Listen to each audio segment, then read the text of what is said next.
نلتقي اليوم أيها الأصدقاء في درس جديد يتحدث عن التنسيق الشرطي.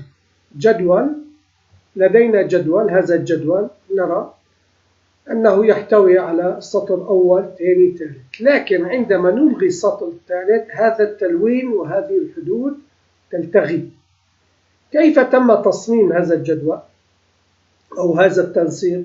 نرى أننا استفدنا من الدالة التي تقول أن المحتوى موجود، أنه يوجد شيء في الآية 8 أو إن نتيجة الآية 8 هنا فولس، أما هنا يوجد شيء في الآية 7 الآية 6، بما معنى هذا الشرط وهذه الدالة تم تحديد الجدول والذهاب للتنسيق الشرطي ووضع هذه العلاقة ضمن التنسيق الشرطي. وبذلك عندما نكتب هنا delete نرى أن التنسيق اختفى، أما عندما نكتب رقم نرى أن التنسيق. هذه العلاقة يمكن أن نخفيها، لكن تم وضعها للشرح. ما هو موجود هو في التنسيق الشرطي. لنرى الآن جميع الخلايا تلون. عندما نحدد هذا المجال ونرى التنسيق الشرطي ما تم تسجيله، تم تسجيل أننا في شرط إذا الخلية أي 5 أو أي خلية كانت من هذا المجال، فإذا اذهب وغير تنسيق الخلفية وتنسيق الحدود. وبذلك تم اختيار اللون وتم اختيار الحدود.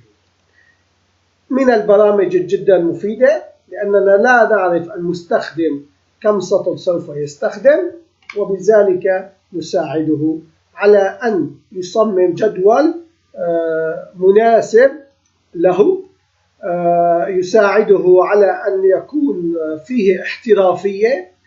ونتمنى أن تكون هذه الدروس مفيدة لكم، لأننا توصلنا إلى الدرس 566 وبذلك أنهينا 200 صفحة برمجية تم تسجيلها وطباعتها، وبدأنا بالجزء الثاني من الكتاب الأول انتهى 200 صفحة، ونحن الآن في الدرس الأول من الكتاب الجديد.